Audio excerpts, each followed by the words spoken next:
Good morning, everyone, and welcome back to day 2 of the San Joaquin Valley Health Fund's 7th annual Equity on the Mall. Again, my name is Sergio Cuellar, Senior Program Officer with Sierra Health Foundation in the Center and manage the San Joaquin Valley Health Fund. I have the honor of being your MC for this year's Equity on the Mall. And what an amazing day we had yesterday. Are we ready for another day of celebrating our amazing San Joaquin Valley community partners and the inspiring, powerful work that they do and they're engaged in to improve the conditions of the San Joaquin Valley, making it a healthier and more equitable place to live? I sure am. Yesterday, we got to hear from our education committee. We got to hear from folks on our digital divide committee, as well as understanding the importance of urban growth and infills from our housing and land planning and land use committees as well. We also got to hear an opening from our president and CEO, Chet Hewitt, our co-chairs for the San Joaquin Valley Health Fund policy committees, Noe Paramo and Eileen Espejo.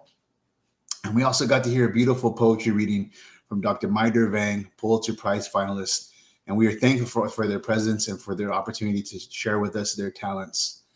And today we have an even more special day in front of us. We are going to be going further and deeper into our policy platform. And we can't wait to share all the work that we have in store for you all today. Before I go any further, I'd like to remind folks that we are streaming live via the Hopin platform and are also streaming live on YouTube and Facebook. For those of us who are joining us today, who may need interpretation services, we are very proud to offer live simultaneous interpretation on the Hopin platform in multiple languages. I'm now going to introduce our interpreters, and they will take a minute to introduce themselves, share some directions on how to access and translation services in their language, and we'll kick it off with our Spanish interpreter. Mónica. Gracias. Buenos días. Gracias por acompañarnos el día de hoy en Equity on the Mall 2022. Bienvenidos. Tenemos interpretación simultánea en español, Hmong, Punjabi y mandarín. Para acceder a la interpretación simultánea, vaya a la esquina superior derecha de su pantalla. Debajo del área donde dice Event y donde dice Stage, verá la palabra Translations. Después verá una imagen que dice Interpretify. Dele clic en Select y elija el español. Dele clic en Connect para escuchar automáticamente en su idioma de preferencia. Si tiene algún problema, por favor, contáctenos dando clic en Help Desk. Si está accediendo desde Facebook o YouTube, por favor, regístrese en www.equityonthemall.org para que tenga acceso a la interpretación simultánea. And the next one, Punjabi. मैं पंजाबी दी तुहाडी दो भाषां ते ਅਸੀਂ ਅੱਜ ਤੁਹਾਡਾ ਬਹੁਤ ਜ਼ਿਆਦਾ ਸਵਾਗਤ ਕਰਦੇ ਹਾਂ ਇਸ ਐਕੁਇਟੀ ਔਨ ਦ ਮਾਲ ਵਿੱਚ ਅਸੀਂ ਤੁਹਾਨੂੰ ਬਹੁਤ ਜ਼ਿਆਦਾ ਸਵਾਗਤ ਕਰਕੇ ਤੇ ਤੁਹਾਨੂੰ ਫੌਰੀ ਤੌਰ ਤੇ ਜਿਹੜੀ ਸਾਡੀ ਵਿਆਖਿਆ ਹੈ ਉਹ ਤੁਹਾਨੂੰ ਅਸੀਂ ਦੇਵਾਂਗੇ ਸਪੈਨਿਸ਼ ਹਮੰਗ ਪੰਜਾਬੀ ਤੇ ਮੈਂਡਰਿਨ ਵਿੱਚ ਤੁਸੀਂ ਜਿਹੜੇ ਹੋ ਇਹ ਸਾਰਾ ਕੁਝ ਜਿਹੜੀ ਰਸਾਈ ਹੈ ਇਹ ਤੁਸੀਂ ਲੈ ਸਕਦੇ ਹੋ ਇਹ ਜਿਹੜਾ ਹੈ ਤੁਹਾਡਾ ਅਗਰ ਤੁਸੀਂ ਉੱਤੇ ਵਾਲੇ ਕੋਨੇ ਤੇ ਜਾਓ ਤੇ ਉੱਥੇ ਕੰਪਿਊਟਰ ਦੀ ਸਕਰੀਨ ਵਿੱਚ ਤੁਹਾਨੂੰ ਨਜ਼ਰ ਆਏਗਾ ਇੱਕ ਇਵੈਂਟ ਦੇ ਬਾਅਦ ਸਟੇਜ ਬਟਨ ਨਜ਼ਰ ਆਉਂਦਾ ਹੈ ਤੇ ਉਸ ਦੇ ਉੱਤੇ ਟ੍ਰਾਂਸਲੇਸ਼ਨ ਲਿਖਿਆ ਹੁੰਦਾ ਹੈ ਅਗਰ ਤੁਸੀਂ ਉਹਨੂੰ ਦੱਬੋਗੇ ਤੇ ਤੁਹਾਨੂੰ ਇੰਟਰਪ੍ਰੀਫਾਈ ਦਾ ਇੱਕ ਨਿਸ਼ਾਨ ਜਿਹਾ ਨਜ਼ਰ ਆਏਗਾ ਤੁਸੀਂ ਉਸ ਵਿੱਚੋਂ ਪੰਜਾਬੀ ਨੂੰ ਚੂਜ਼ ਕਰਿਓ ਤੇ ਉਹਨੂੰ ਕਲਿੱਕ ਕਰੋ ਉਹ ਖੁਦ ਬਖੁਦ ਤੁਹਾਡੀ ਜਿਹੜੀ ਭਾਸ਼ਾ ਹੈ ਉਹ ਉਸ ਵਿੱਚ ਆ ਜਾਏਗੀ ਅਗਰ ਤੁਹਾਨੂੰ ਕੋਈ ਵੀ ਮਸਲਾ ਹੁੰਦਾ ਹੈ ਅਗਰ ਕੁਝ ਵੀ ਹੁੰਦਾ ਹੈ ਤੇ ਤੁਸੀਂ ਸਾਡਾ ਜਿਹੜਾ ਹੈਲਪ ਡੈਸਕ ਹੈ ਉਹਨਾਂ ਨੂੰ ਤੁਸੀਂ ਕਹਿ ਸਕਦੇ ਹੋ ਕਿ ਉਹ ਤੁਹਾਡਾ ਸਹਿਯੋਗ ਕਰ ਇਹ ਤੁਹਾਨੂੰ ਫੇਸਬੁੱਕ ਵਿੱਚ ਤੇ YouTube ਵਿੱਚ ਵੀ ਇਹ ਸਾਰਾ ਕੁਝ ਤੁਹਾਨੂੰ ਮਿਲ ਸਕਦਾ ਹੈ ਤੇ ਤੁਸੀਂ ਰਜਿਸਟਰ ਹੋ ਸਕਦੇ ਹੋ www.equityonthemall.org ਤੋਂ ਤੇ ਅਸੀਂ ਤੁਹਾਡੇ ਵਾਸਤੇ ਇਹ ਵਿਆਖਿਆ ਤੁਹਾਡੇ ਵਾਸਤੇ ਇਹ ਯਾਨੀ ਕਿ ਤੁਸੀਂ ਇਸ ਦਾ ਉਪਯੋਗ ਕਰ ਸਕਦੇ ਹੋ ਬਹੁਤ ਧੰਨਵਾਦ ਜੀ thank you 感谢您今天参加2022年 Equity on the Mall， 我们欢迎您，并将提供西班牙语、苗语、旁遮普语和普通话的同声翻译。如果您需要同声传译，请看您的电脑屏幕右上角，在标有事件 Event 和主席台 Stage 的区域下方，您将看到 Translations 翻译，然后您将看到一个显示 Interpretify 的图像，点击选择 Select 并选择普通话 Mandarin。单击连接 Connect， 自动接听你的语言的同声翻译。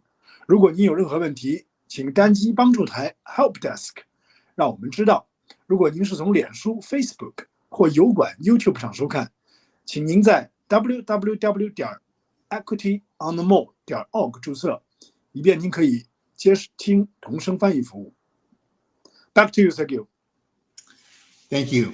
And thank you to all our interpreters. One last reminder, if you would like to join us on the Hopin platform and to access the interpreters and also to access any of the polls that we may have going on today, please go to www.equityonthemall.org. And at any time during the day, you can register and join us on Hopin. As we did yesterday, I'd like to start our program by acknowledging the land on which we gather today. I'm coming to you today from the territory of the Yokuts people, who have stewarded this land throughout the generations. The San Joaquin Valley is a region rich in the traditions and representation of Native American peoples and cultures. We are grateful to be in the traditional homelands of the Yokuts and Monu peoples, whose diverse tribal communities share stewardship over this land. We thank them for their strength and resilience in protecting this land and aspire to uphold our responsibilities according to their ways and the ways of all indigenous peoples who have inhabited and have had their land stolen in what we now know as the San Joaquin Valley. Okay, San Joaquin Valley, are we ready to keep this celebration going? I want to do a quick little roll call again, as we did yesterday, to see who's joining us. We're going to start off, this time we'll start off from the South Valley. So anyone from Kern County, are you with us today?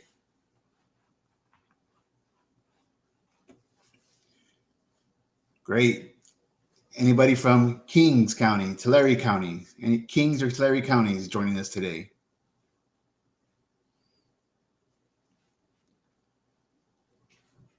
Do we have Fresno County with us today?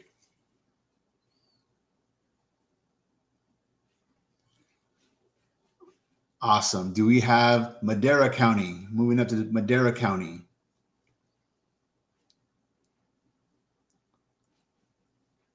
How about Merced County? Merced County, are you here with us today? Great. Stanislaus?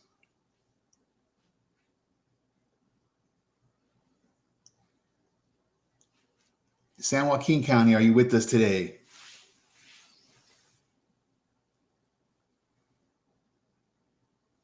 Awesome, awesome. This is great. Again, the San Joaquin Valley Health Fund is really proud to bring together all the community partners from the San Joaquin Valley who are part of our work, who have been part of this policy committee, have been putting this great celebration on over the last 2 days.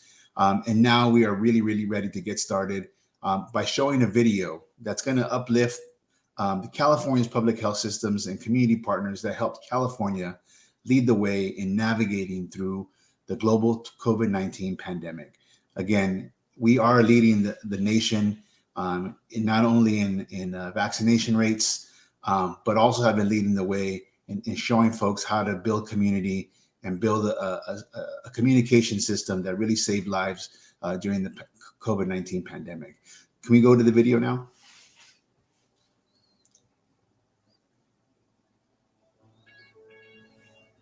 "2020 is now the deadliest year in U.S. history. It's going to get worse and worse and worse." A once-in-a-century event, the COVID-19 pandemic challenged public health officials in unprecedented ways to protect populations, curb spread, and save lives. Nowhere in the U.S. were the stakes higher than here in California, with the largest, most diverse population.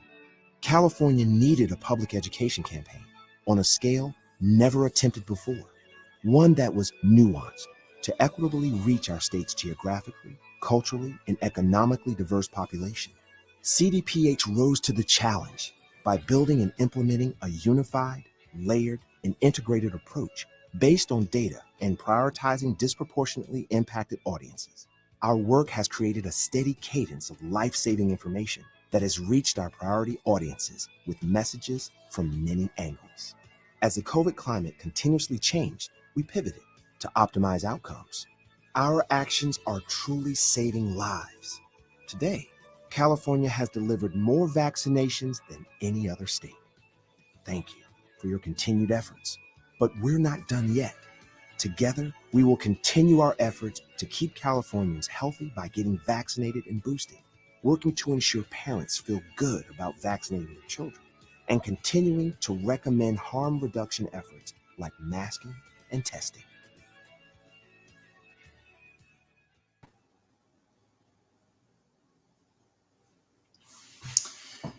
Great. So while this video sets the stage or talks about the response from California, this also sets the stage for our next section to spotlight organizations across the great San Joaquin Valley who through the pandemic made pivots from their everyday work to help communities survive and to save lives, while continuing to advocate for health and racial equity here in the San Joaquin Valley.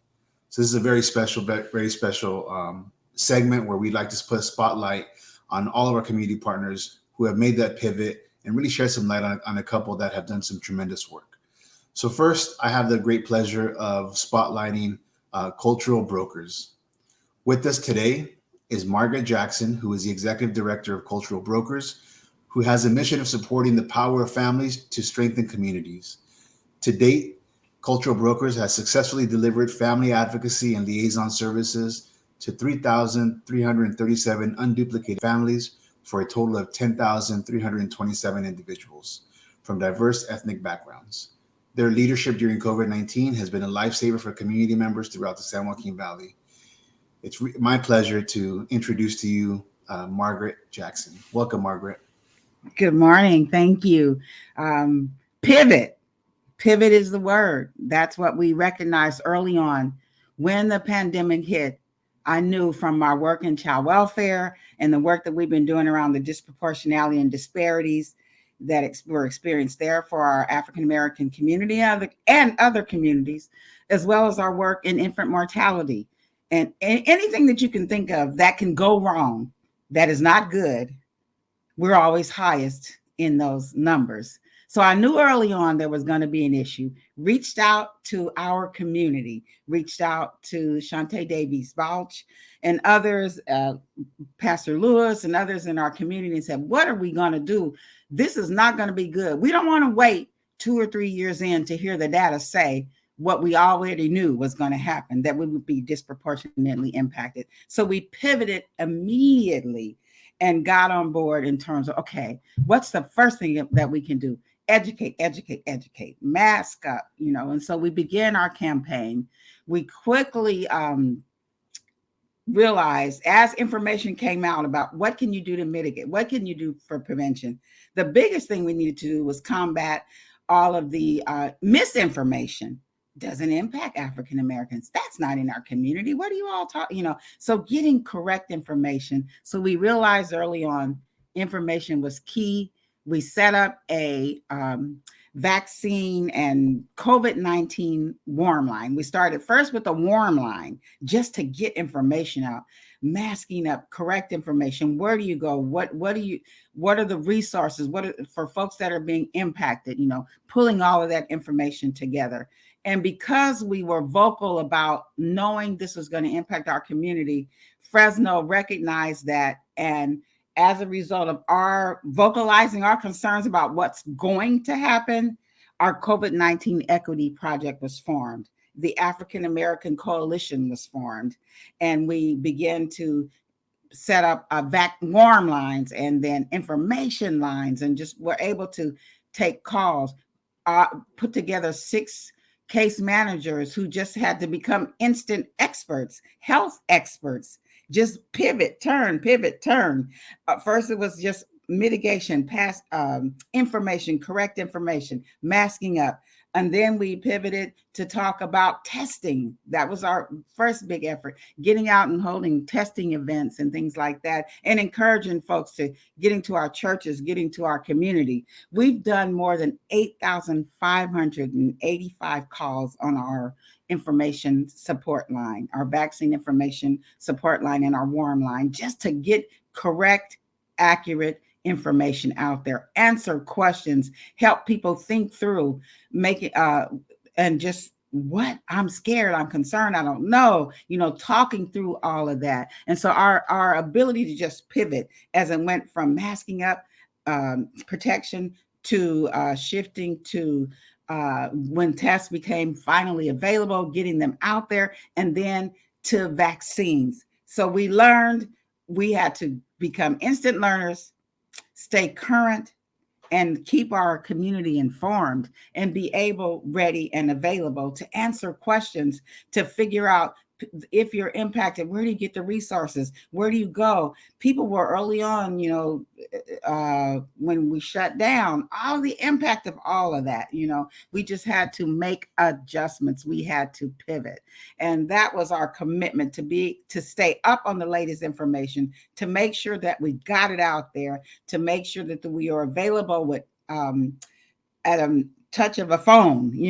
We actually registered people. We actually found testing sites. We did whatever we needed to do to make it happen for our community. And then, like I said, as a result of that commitment, the Fresno County Health Department's recognition that an equity project would be something that would be very beneficial. So being vocal about our concerns help lead to something that would benefit the diversity in all of our community, and making sure that we were available and ready to do whatever needed to be done at a minute's notice, to shift, to pivot, and do that. My vision for all of this work is that we continue on this vein, that we don't just stop here. What's the next thing? What monkeypox, whatever, what's the next thing that's going to come our way?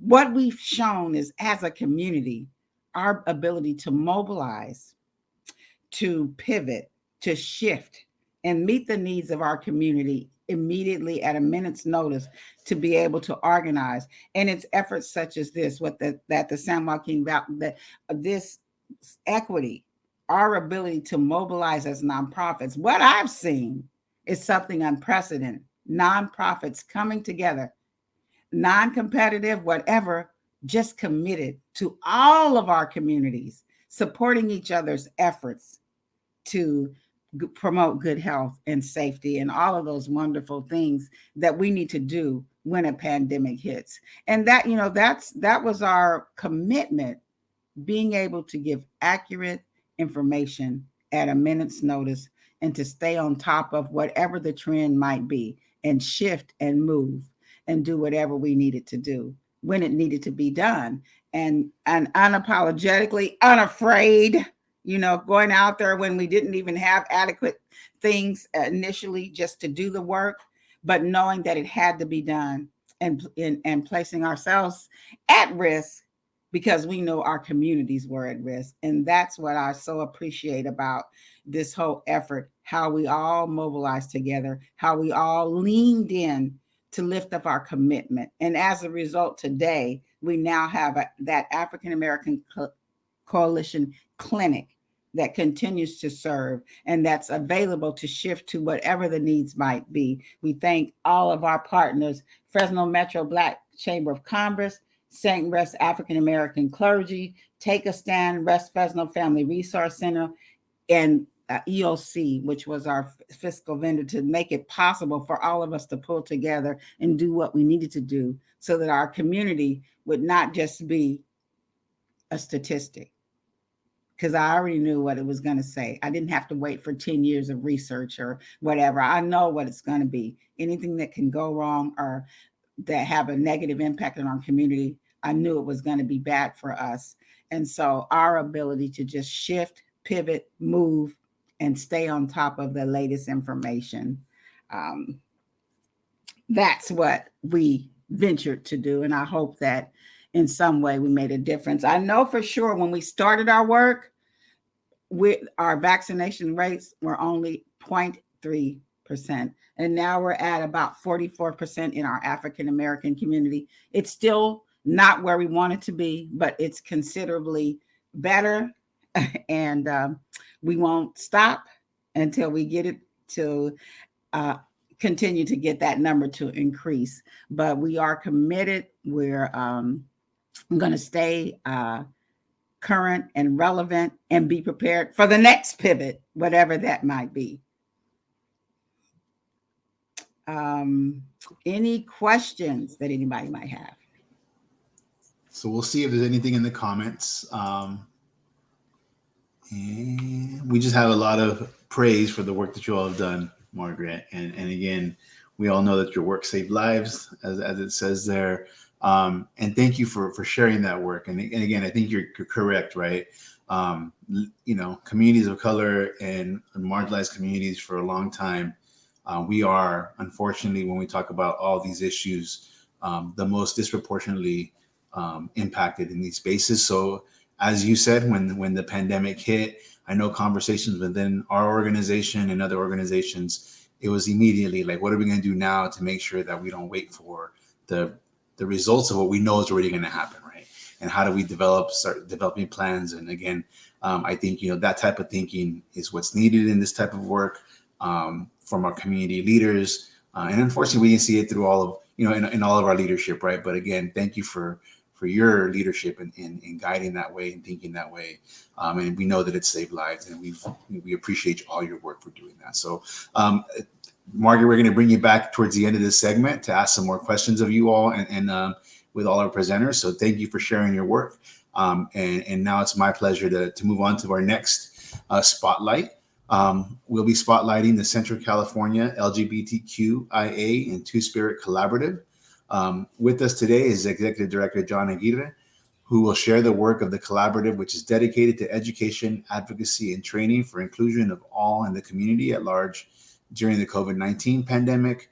They have been on the front lines of advocacy, doing advocacy, offering services, and linking their community members to much needed resources.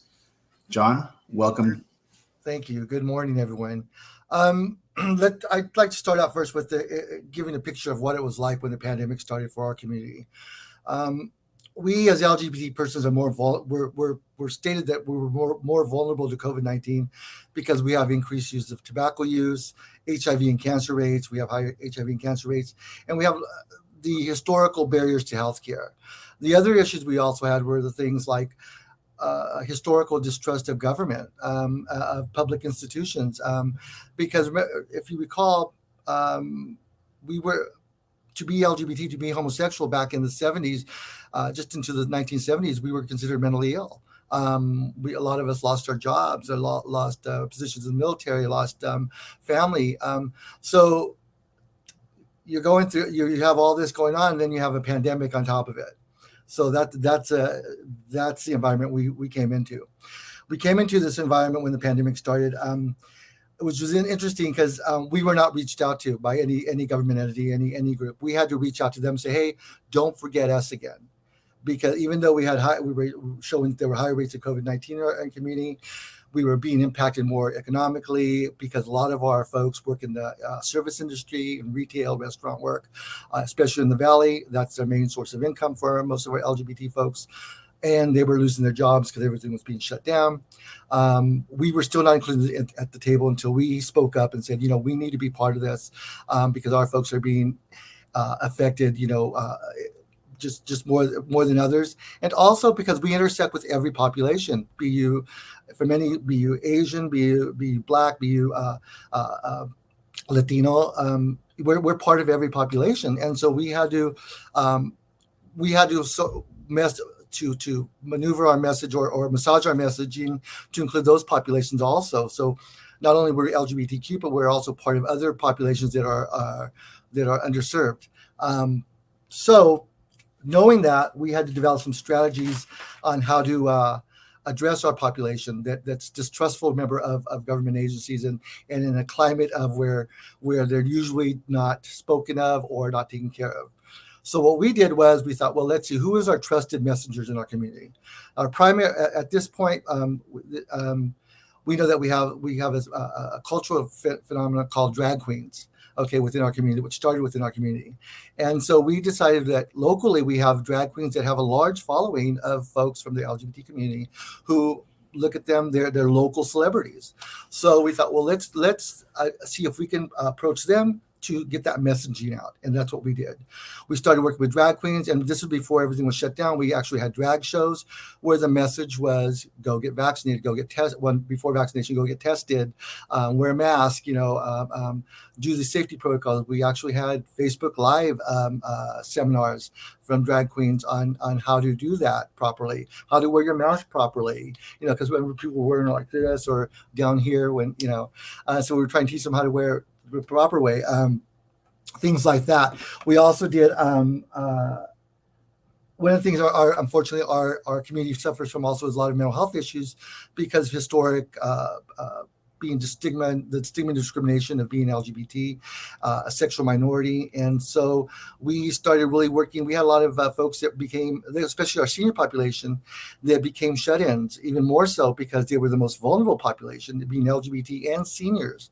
So what we did with them was we actually started doing phone trees, calling them, checking on them on a weekly basis, the ones that were involved with our organization. We started, also there was some that were, their mental health was really at risk. So what we did, because they were missing that one-on-one interaction. So what we did was we sent people out to their front porch, and they would stay inside and open their door and have the front porch or between a window and them, and they would visit that way. Just to keep them interactive, that one-on-one person interaction. We did that. We also did things like, besides our drag shows, we did events, tabling events. Whenever we could, we were at different events that were being allowed. Every so often, we would be there with our mask on and just information on where to go get vaccinated once the vaccine came out. We gave people rides to vaccine events. We gave we showed them where we were, where it was. We just supported their efforts to get vaccinated because we knew our population needed to be vaccinated. One of the things that we did discover through this whole process was that once again, one of the disparities reared its ugly head where information about our population was not being collected. We had sexual orientation, gender identity expression data, which is something that it measures how many people of our population being served and how they're being served. That, of course, was not being collected, even though there was a governor's executive order to try to do that. And there are laws on the books in California to collect that data. Once again, that was a challenge for almost all service providers, government and private.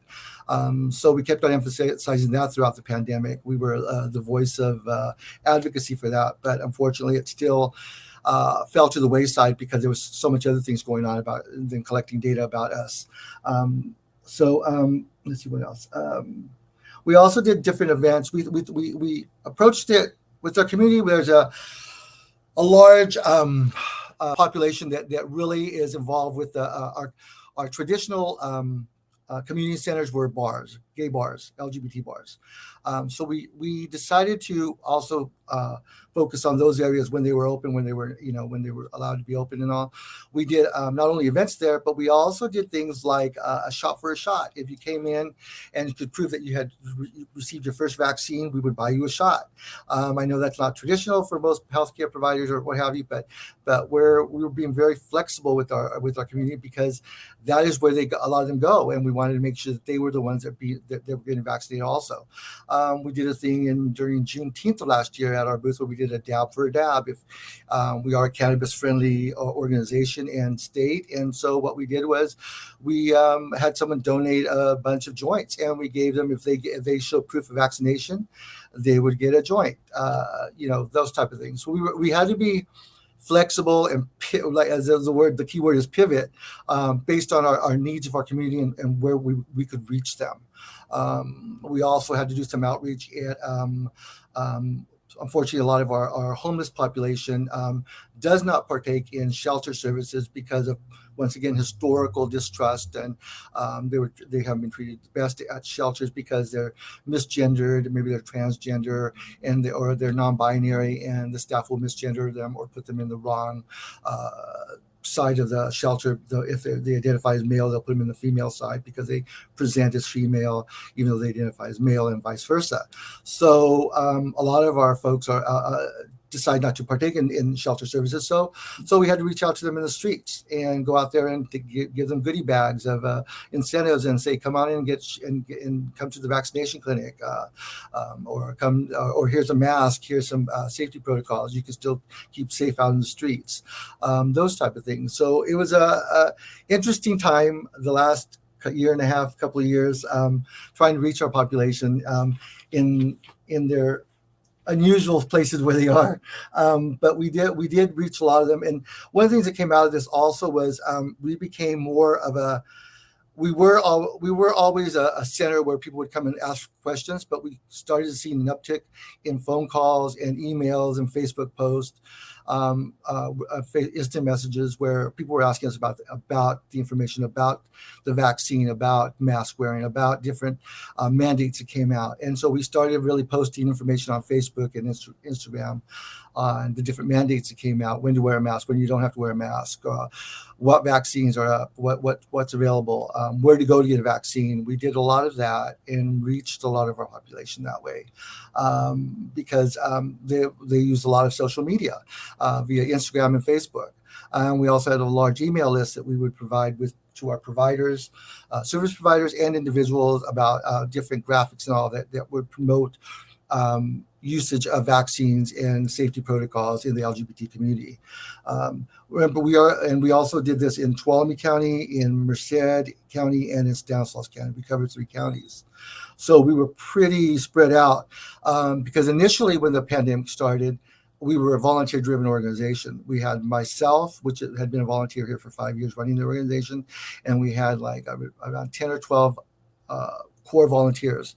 So this all started with volunteer effort. And once we started receiving funding, we actually didn't expand till October of last year, where we actually had paid staff on board to do this. So most of our effort was, I'd say like 75% of our effort during the pandemic was volunteer driven. So I'm very proud of that because it just shows what a community can do when the chips are down, when we have to do it. And we did that. And we also, let's see.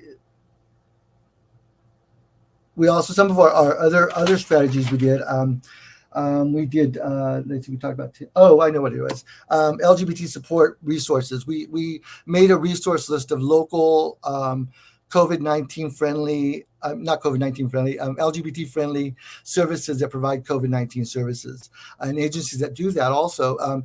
And once again, we did that because of the historic distrust that LGBT folks have of the systems, and even the private or the government systems. So we had to really build our collateral, our stuff that we put out.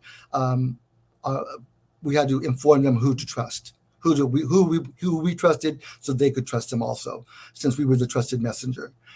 So that was a stretch sometimes because there are some systems, unfortunately, that aren't LGBT friendly. But one of the things about the pandemic is a lot of them weren't historically LGBT friendly, but now they are. They've become more so because we had to partner with them to attack this pandemic, and so we became partners with a lot of people we normally wouldn't become partners with, or they wouldn't want to, but because of the way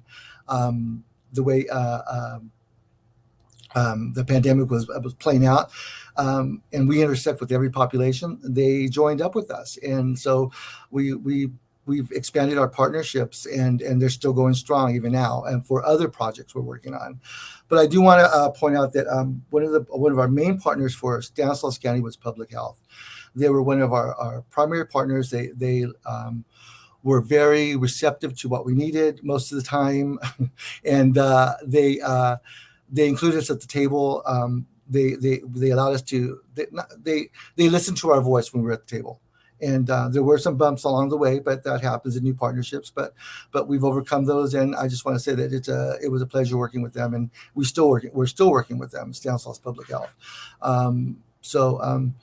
Pretty much, I think that the at the end of the day, what I'd like to see is that in future, any type of pandemic or any type of event that affects communities, that we're just not an afterthought. The LGBT community isn't an afterthought. That we are, as soon as things are being planned, that they say, don't forget the LGBT folks.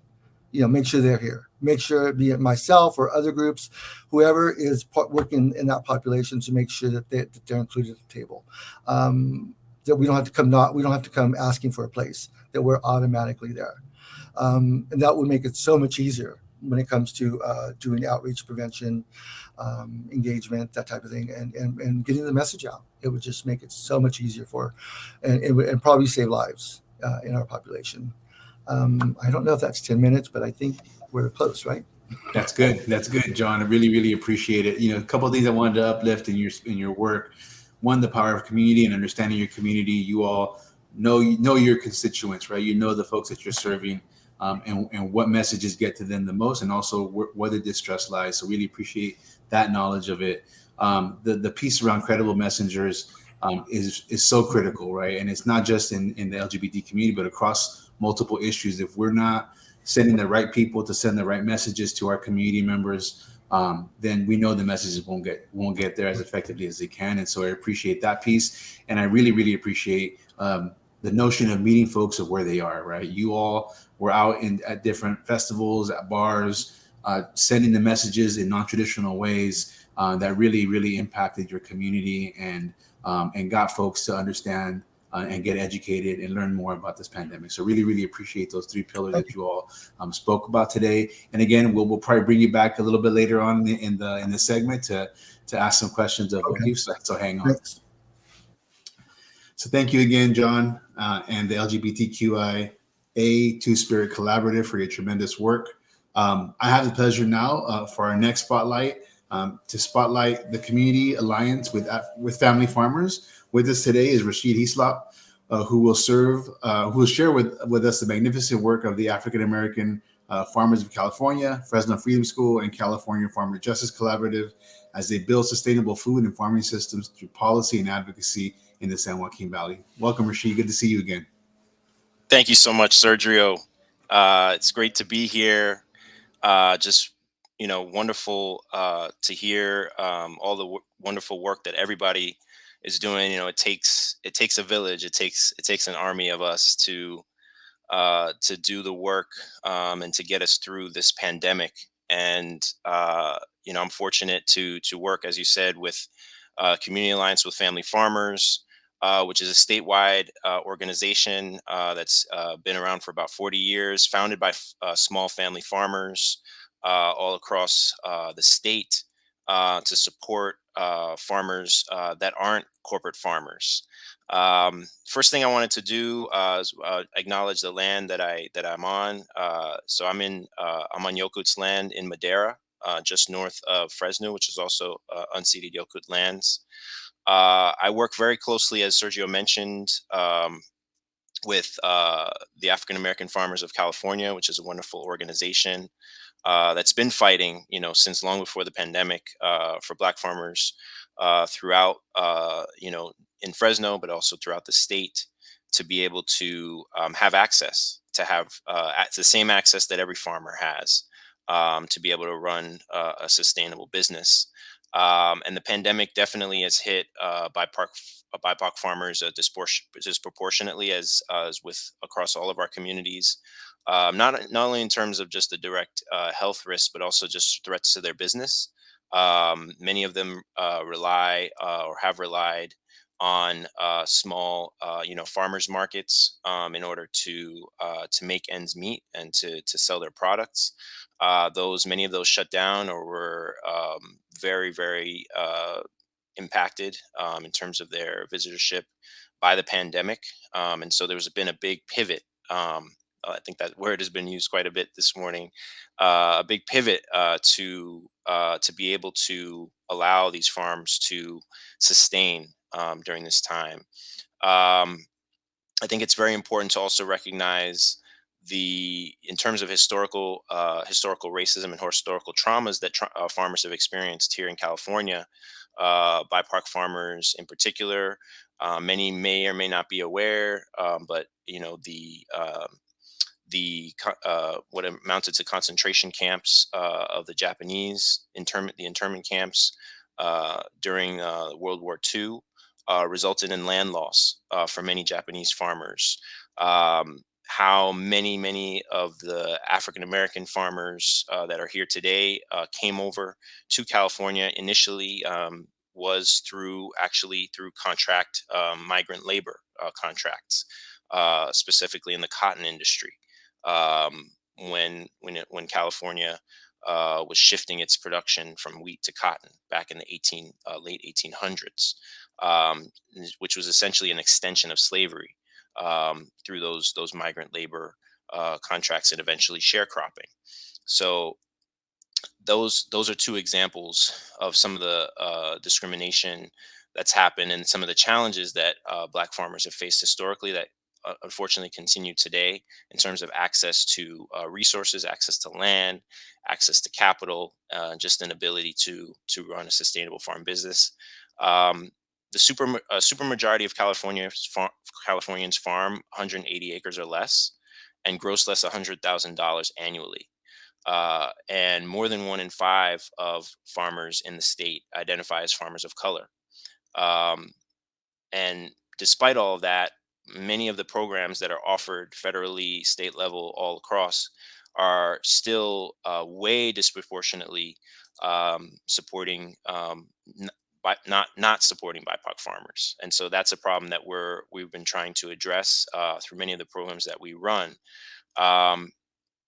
We have been able to successfully implement programs that support and especially focus on BIPOC farmers, including the work that I've been able to be a part of with the African American Farmers of California in developing direct markets that can also affect change in terms of access to fresh, healthy foods, specifically in Fresno, but also potentially more broadly in the broader Central Valley, and building up what we call Black food ecosystems throughout the valley, as well as with the Latinx community, which has been also is the fastest growing small farmer population in the state of California, and so we've also been able to run a lot of programs that support a broad coalition of all the BIPOC farmers, including,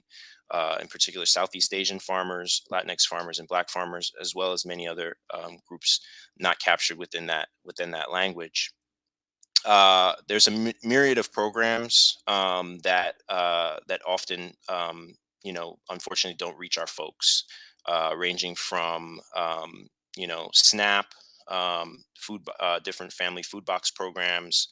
Many of those programs end up getting taken up by larger scale, white-owned and operated farm businesses.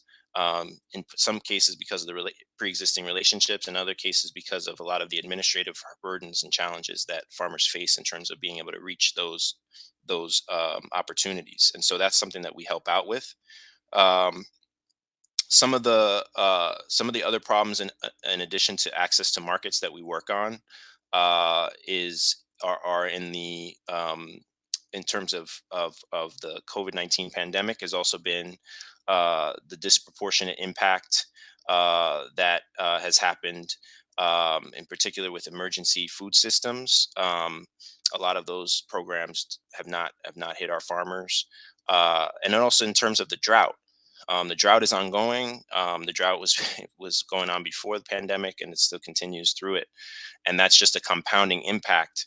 As many of us may know, California is implementing more restrictions on water. And unfortunately, this is also having a disproportionate impact on small farmers. Many farmers are having their costs of water tripled or quadrupled. Their wells are running dry. They're having to spend thousands and thousands of dollars just to be able to sustain, just to be able to keep, their orchards alive, or their, continue producing their annual crops. And so this is something that we've been able to support through emergency funding that we've been able to provide through our emergency funds, supporting, thankfully hundreds of farmers. We've been able to award 290 farmers so far facing financial hardships over the last 2 years. The majority of those farmers are BIPOC farmers, which is wonderful.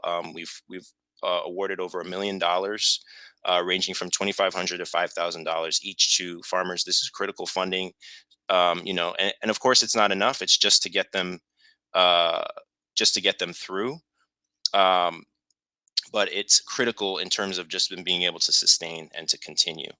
I also wanted to mention, because of the pandemic, many farmers need to be able to start looking at other ways to sell. So being able to sell online. So in 2021, CAF launched the Small Farm Tech Hub, which supports farms in being able to get online, start doing online marketing, and access the what's a really fantastic marketing tool, which is the internet, to be able to sell their products.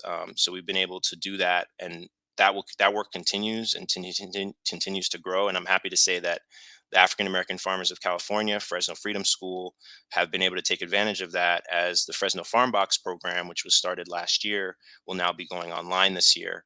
It's also going to be EBT accessible. As I mentioned before, a lot of the federal government programs, EBT being a central pillar of that, are not always accessible to the BIPOC farming population due to administrative hurdles. And so that's something that we're also being able to add this year, which does both in terms of helping the farmers sell more and also be able to get that food locally, especially to families and folks in need, most in need. Then also, I just wanted to also say, and thank you again for having us. I also wanted to say that none of this work is possible without obviously the farmers themselves. So, and all of the other, it's a broad coalition of organizations that we work with, from the community, California Farmer Justice Collaborative. We work very closely with Kitchen Table Advisors and a host of other, Asian Business Institute and Resource Center, which is a phenomenal organization that focuses especially on the Southeast Asian farming population here in Central Valley. This work takes, again, a village. And so it's just great to be here and to be a part of this coalition of folks who are fighting for the Valley to have access to fresh, healthy foods, to see the farming populations that represent our communities be able to serve our communities.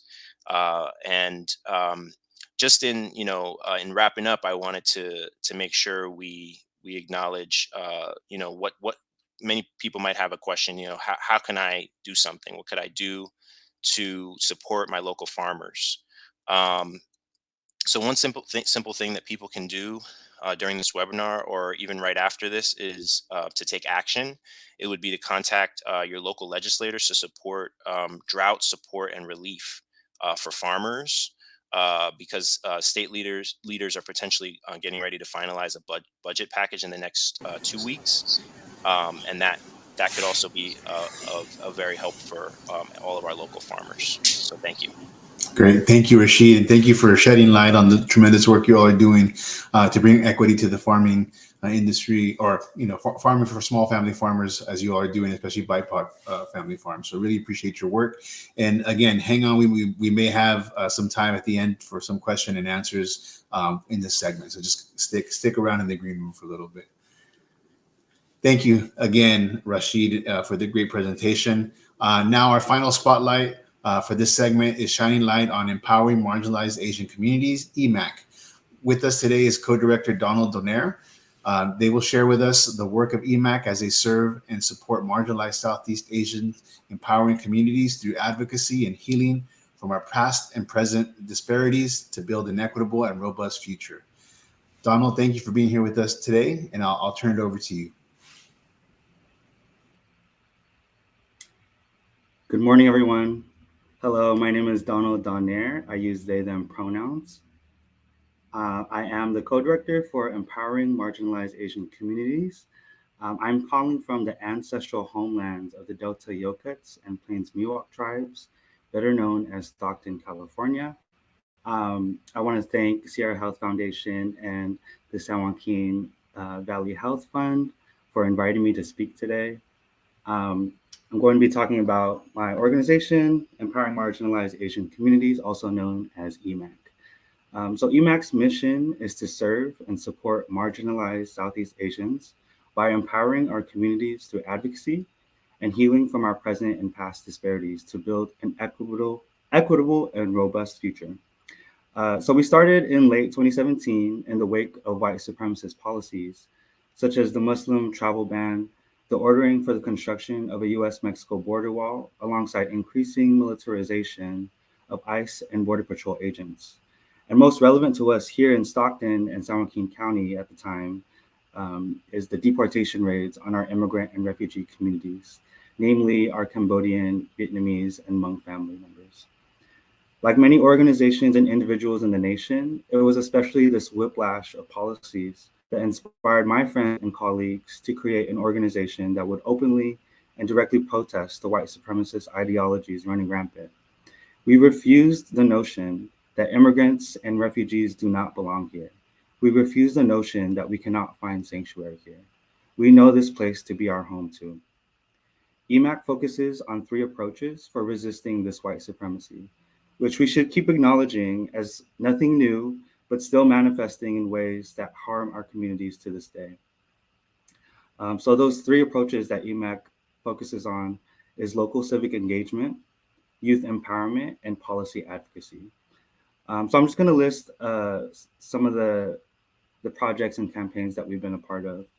So since our start in August 2017, EMAC has spearheaded local campaigns to stop deportations of our Southeast Asian community members, working with different organizations across Northern California region, including Asian Prisoners Support Committee, Asian Americans Advancing Justice and Law Cause, Southeast Asian Resource Action Center, and we also co-host immigration clinics regularly with our original fiscal sponsor and local nonprofit, APSARA, also known as Asian Pacific Self-Development and Residential Association. This is where the Southeast Asian community can access legal assistance regarding their status around citizenship, visas, etc. We've also co-created the 219 Asian Pacific Islander Coalition. 219 is our area code here in this area. We started in the wake of racial uprisings from the police murders of George Floyd, Ahmaud Arbery, Breonna Taylor, and too many more. We wanted to be in solidarity with Black communities crying out for the state to stop killing them. So we hosted a virtual community forum that emphasized how we as the Asian American community have a role in challenging anti-Black racism, how condemning anti-Asian violence at the time as well should not mean a call for more policing in our already over-policed and criminalized communities of color, as well as figuring out community-centered solutions to addressing the needs for safety and security for Black folks and for all people of color and marginalized people. We also have been a major partner in the ICE Out of Stockton Coalition. We've hosted forums around the Truth Act and other policies that protect immigrant and refugee folks from the deportation and detention machine that has created so many separation for families and a lot of heartache for our community. We've also spearheaded mutual aid efforts that are related to COVID. So we created a mutual aid relief fund for undocumented families in Stockton. As we all know, in the beginning of the pandemic, a lot of those relief funds were not accessible or as easily accessible for our undocumented kin. And so right now, and I think I might be able to talk about it later if I have to, right now we're pushing for the Vision Act, AB 937. We are pushing, there are many senators, right now it's on the Senate floor, there are many senators who are still, we're still waiting for them to support and vote yes on, including our own Senator Eggman, Susan Eggman. So the Vision Act, of course, is a policy that will stop all ICE transfers between local local jails and county prisons to prevent them from transferring folks who have already done their time to the hands of federal ICE agents. So that's something that we're still working on and hope that we can pass this year because it is a 2-year bill now. Something else that I wanted to bring up is that EMAC has had the pleasure and privilege to create pathways for young folks in Stockton to be introduced to justice. ethnic studies, knowledge, and community organizing. Some topics that we include in our curricular program are identity, power, privilege, community. We talk about immigration and our own family stories of migration. We talk about the school to prison pipeline and how many of our young folks have experienced, very carceral and very punitive type of discipline in schools, and how they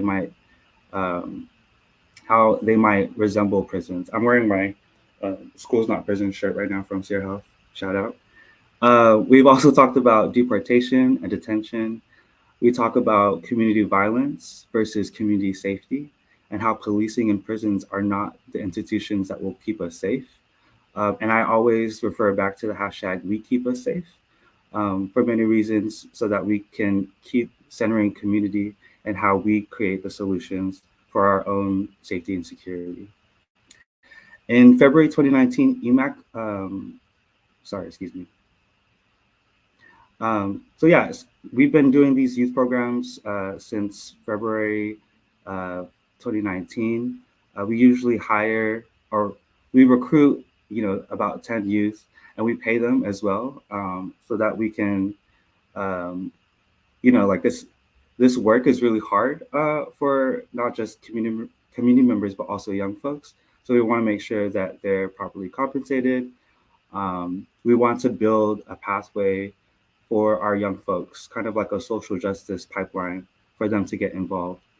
In August 2019, some of those same youth went on to be part of a panel discussion to share lessons in advocating for change in Stockton at the local Education Equity Summit. And in May 2020, EMAC partnered with Hmong Innovating Politics, Fresno Barrios Unidos, Hmong Culture Camp, Lu Min Community Services to release Southeast Asian American youth and young adult COVID-19 survey to collect concerns and voices of the Central Valley Southeast Asian community during the global pandemic.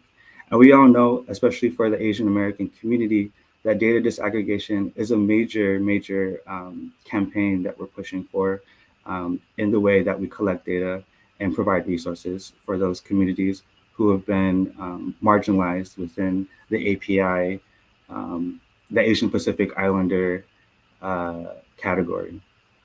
In October 2020, we started our second cohort of youth leadership program, and that culminated in a virtual event that focused on language justice. And so what's cool about that is that those same young folks who graduated from the first and second cohort, they went on to do outreach and education work related to COVID-19 vaccinations and testing. And so they were using those same knowledges that they've gained from being in our programs. And they've also were able to use their mother language to really communicate to folks in our community in Stockton to information about COVID-19 vaccinations and testing, so that we can build trust and confidence that we won't be spreading in our community. All our youth and community organizing is rooted in ethnic studies teachings, abolition, and cross-racial solidarity. Our most recent program, that's actually ending this month with the graduation, is our Asian and Pacific Islander focused re-entry program that serve formerly incarcerated community members. This is a 12-week curricular program that focuses on healing trauma and also providing folks who are re-entering back into our community with the tools to succeed and slow down the rate of recidivism. So to end off, my hopes for the San Joaquin Valley is that our movements for transforming communities must include building solidarity with other marginalized communities and a commitment to challenging white supremacy and heteropatriarchy in our daily lives. At EMAC, we believe in practicing abolition as a means for liberation for our communities. So I want to end off here with a quote with Angela Davis. She says that abolition is about defunding the police and abolition. It's about shifting public funds to new services and new institutions, mental health counselors who can respond to people who are in crisis without arms. It's about shifting funding to education, to housing, to recreation. All of these things help to create security and safety. It's all about learning that safety. It's about learning that safety, safeguarded by violence, is not really safety.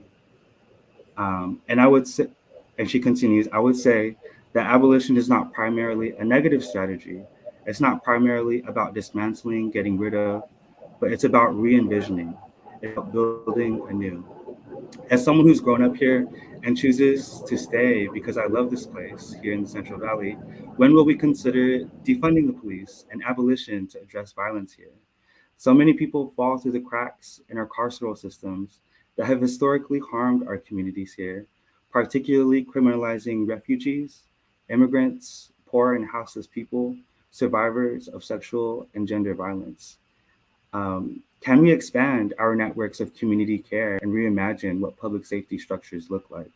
What would the San Joaquin Valley and its health, its wellness look like if we were to shift our budget, our funding to support our public education, mental health care, housing for our most vulnerable, and to support efforts in making our cities and rural places worth visiting? We need to make a different set of investments here to address the community violence in the place that we all call home. Our future here in the place we call San Joaquin Valley will be decolonial, abolitionist, and anti-white supremacy. Thank you for your time. Thank you, Donald, and appreciate all the work that y'all are doing with EMAC. Very critical work, especially in the Southeast Asian community. So thank you for all that you've done and all that you continue to do and all that you will do in re-envisioning what safety looks like across the San Joaquin Valley. And we're proud to be a partner with you in this work.